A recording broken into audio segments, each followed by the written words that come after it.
Hi, and welcome back to Focal Point on AFR Talk. Brian Fisher is my name. I want to shift gears and talk a little bit about what's going on with this Syria business. As you are aware, the president has bobbed and weaved on this whole issue, really stumbling around like he really has no idea what he's doing, which I think is probably the explanation. There's just an ineptitude here of kind of galactic significance here.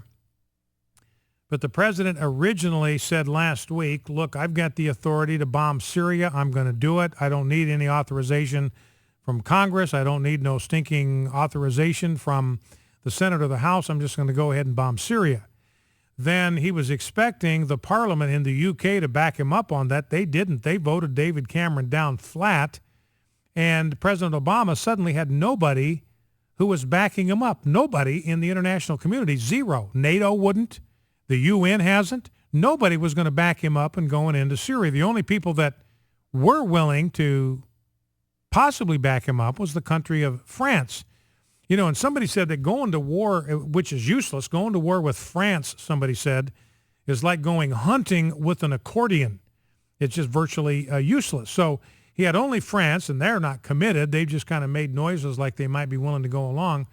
So with this humiliation that President Obama received at the hands of the British, where they just voted Cameron and Bush down flat, he's backpedaled and said, okay, now I'm going to seek authorization from Congress. And you think about how alarming this is, because the Constitution very clearly says that he has a constitutional duty to seek authorization from Congress, because the Constitution is very clear that the power to declare war is invested in Congress and Congress alone. Only Congress has the authority to declare war. Now, once they declare war, then the president becomes the commander-in-chief of the forces. You got to have one guy calling the shots, and that should be the president. As inept as he is, everybody would understand that that's the president's job, to serve as the commander-in-chief. You can only have one guy calling the shots. You can't do that by committee. Once the military has been committed to military action, you've got to have one guy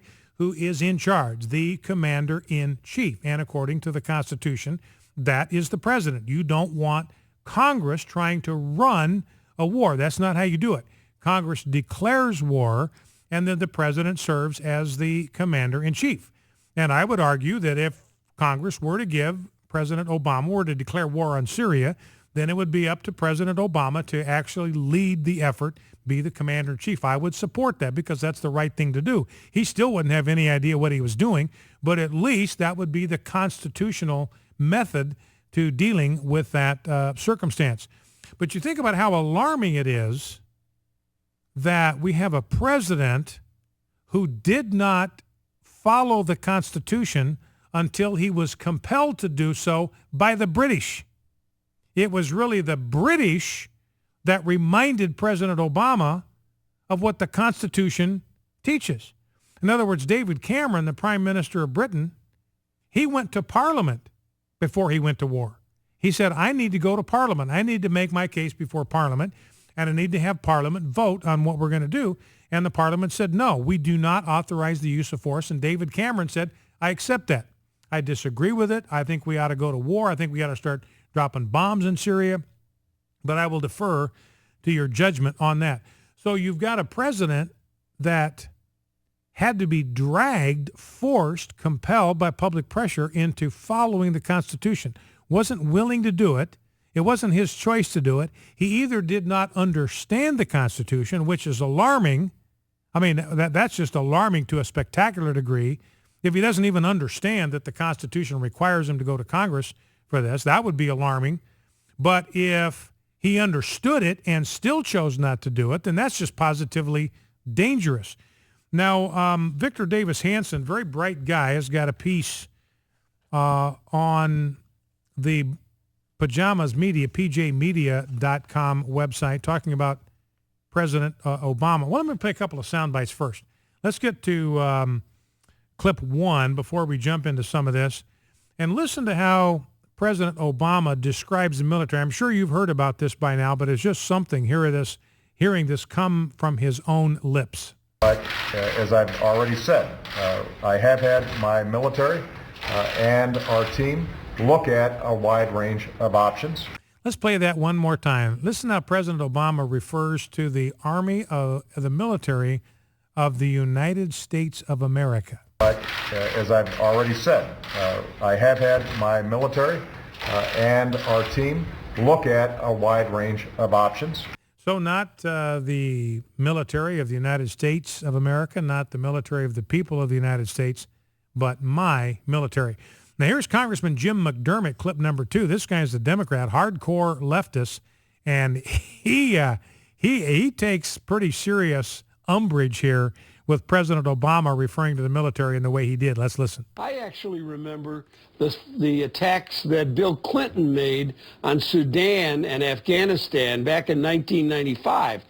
Those were also told that we were going to hit a munitions factory where they were making weapons of mass destruction, and we are rushing too fast. The Congress should be brought in. We should all be made aware of what's going on. It should not be the president acting unilaterally. It is not his army. It is the army of the United States of America, and we are the ones who are sending them to war, and we should vote to do it and take responsibility for it. So that's a hardcore liberal, Jim McDermott, rebuking the president. It's not his army. It's the Army of the United States of America, and Congress is the one that's authorized by the Constitution to send the Army of the people of the United States to war. Here's Andrew Mitchell, clip number 3, talking about this possibility of congressional action. Members of both parties are complaining that the president has not adequately consulted Congress before moving toward military action. Some want even more. 54 House members, led by California Democrat Barbara Lee, have written to Mr. Obama asking for a full congressional debate and approval prior to committing U.S. forces to action. Barack Obama, as you know better than I do, was one of the leading Democratic politicians against the Iraq war. So if he says that this is different, that the evidence is there, that no one's disputing that chemicals were used, and that they have the evidence linking it to the Assad regime, does that persuade you, since he has always come at this from a very cautious anti-war perspective? So President Obama coming at this from a very cautious anti-war perspective. You know, and the mention of Sheila Jackson Lee in there, she's another hardcore leftist. She's saying, no, President Obama, you have to come to Congress. You got to make your case and get authorization from us to do it. So I'd like to know what you think about this whole Syria business. 888-589-8840 is the number to call. 888-589-8840 is the number to call.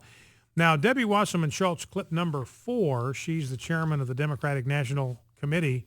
And, you know, one of the issues, I mentioned it earlier, that the only country that has given any indication that they would back us up or provide troops or provide military help was the country of France. And they have not made any decision to do it. They've just been kind of saying kind of warm, fuzzy things about their support of what we're up to. The UK flatly turned down. Italy's out. Germany's out. NATO is out. The UN isn't going to do it. And so here's Debbie Wasserman Schultz trying to cover for Barack Obama. Clip 4. Let's listen.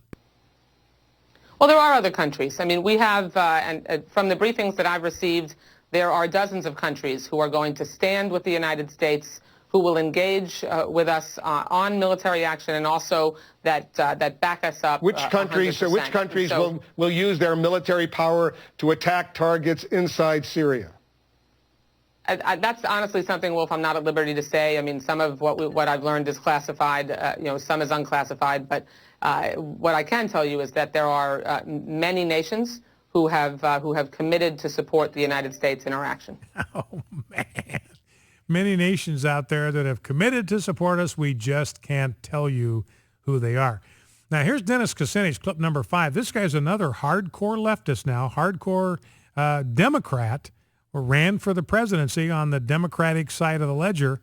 And listen to what he says about what he believes the implications are if President Obama goes to war against Syria without going to Congress. You know, he sent out a tweet saying, look, that Obama would be risking impeachment if he did that. He's a Democrat saying this about the leader of his own party, using the impeachment word. And Tucker Carlson says, look, do you really think that that's the case? Would he really be risking impeachment by going to war in Syria without Congress? Here's what Kucinich said.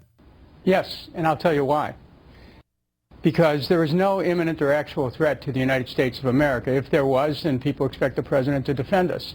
But in this case, the president is going on his own. I mean, in the previous clip, he said he would go and said, I said. He said, I meant what I said. I have not made a final decision. Well, it's not I, the president. It's we, the people of the United States, who formed the Constitution. And Article 1, Section 8 says only the Congress has the power to take this country to war. That's a fundamental principle. And if the president throws that away and disregards that, I think that there'll be consequences for him. That's why he has to go to Congress. The people, through their directly elected representatives, have a right to be heard. If the people in the UK can be represented by their parliament, and Cameron agreed with the will of the people through their representatives, then why can't President Obama do the same thing? So that's Dennis Kucinich being impeachable offense, and I agree with him. If President Obama goes to war against Syria, starts bombing Syria without congressional authorization, that would be an impeachable offense. Let's grab a call from David in Richmond, Virginia. David, welcome. If we can bring David in. Okay, let me grab David and bring him in here. There we go. There we go. David, Richmond, Virginia, welcome to Focal Point. What's on your mind? Yes, sir. Brian, I wanted to get your take on this now. Rush Limbaugh, now let me just say, he said a couple people called, he was talking to a couple of his sources or what have you. And then he said, do you think that the Syrian guy, in other words, Al-Qaeda or the Brotherhood, that they are setting this guy up? And he went online, and it's some Israeli political scientists. And Rush says, I'm not saying this, I'm just reading what I'm reading. And supposedly, some Israeli political scientist says that the administration is want to get rid. They're trying to set up the guy, the Syrian guy, because Obama doesn't want he likes dictators, but he wants to get that, kind of a dictator. David, can you hang on? I'm up against a hard break. We'll be right back. Focal Point AFR Talk.